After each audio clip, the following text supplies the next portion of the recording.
هل توجد شموس خارج مجرتنا؟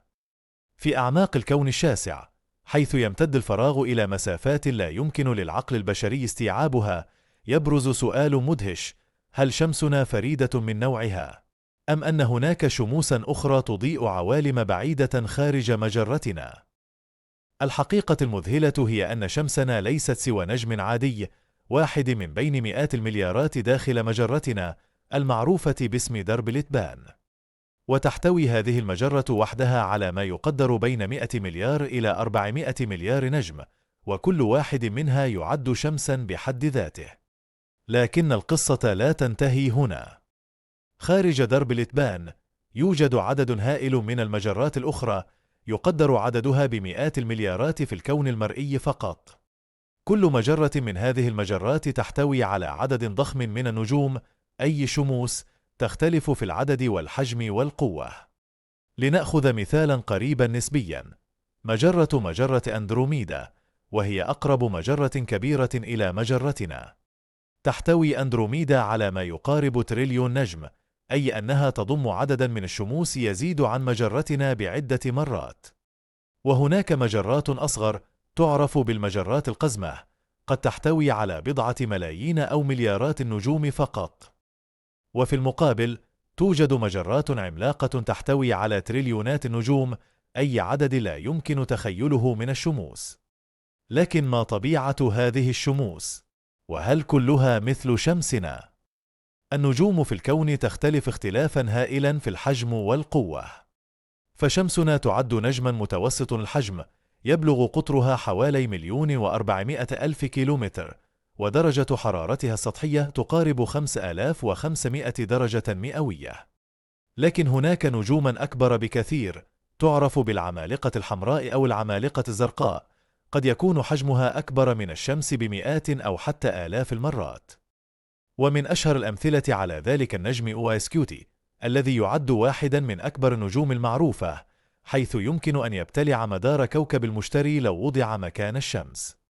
في المقابل توجد نجوم صغيرة جدا تعرف بالأقزام الحمراء، وهي أكثر أنواع النجوم انتشارا في الكون.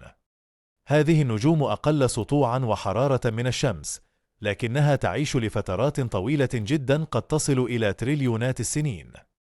أما من حيث القوة، فالنجوم تنتج الطاقة من خلال تفاعلات نووية في داخلها، حيث تتحول ذرات الهيدروجين إلى هيليو مطلقة كميات هائلة من الطاقة. شمسنا على سبيل المثال تطلق في كل ثانية طاقة تعادل انفجار مليارات القنابل النووية. لكن هناك نجوما أكثر قوة بكثير، مثل النجوم الزرقاء العملاقة، التي تحترق بدرجات حرارة أعلى بكثير وتطلق طاقة تفوق الشمس بملايين المرات. وفي نهاية حياتها قد تنفجر هذه النجوم في أحداث تعرف باسم السوبر نوفا، وهي من أعنف الانفجارات في الكون. والأمر الأكثر إثارة هو أن العديد من هذه النجوم، سواء داخل مجرتنا أو خارجها، تمتلك أنظمة كوكبية تدور حولها تماما مثل نظامنا الشمسي. وهذا يعني أن هناك احتمالا كبيرا لوجود كواكب شبيهة بالأرض، وربما حياة تدور حول شموس أخرى في مجرات بعيدة.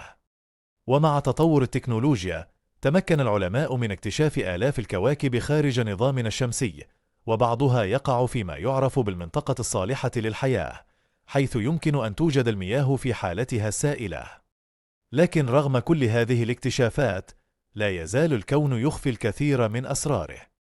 فالمسافات بين المجرات هائلة، تقاس بملايين السنين الضوئية، مما يجعل استكشافها تحديا كبيرا. ولكي ندرك حجم هذا الاتساع، يكفي أن نعلم أن الضوء الذي يسير بسرعة 300 ألف كيلومتر في الثانية يحتاج إلى أكثر من 2,000,000 سنة ليصل إلينا من مجرة أندروميدا. وهذا يعني أن ما نراه اليوم من تلك المجرة هو في الحقيقة صورتها في الماضي البعيد. في النهاية، يمكننا القول إن شمسنا ليست سوى نقطة صغيرة في بحر لا نهائي من النجوم. هناك تريليونات الشموس المنتشرة في الكون داخل مليارات المجرات، لكل منها خصائصه وقصته الخاصة. وربما في مكان ما هناك تدور كواكب حول شمس أخرى، ينظر سكانها إلى السماء،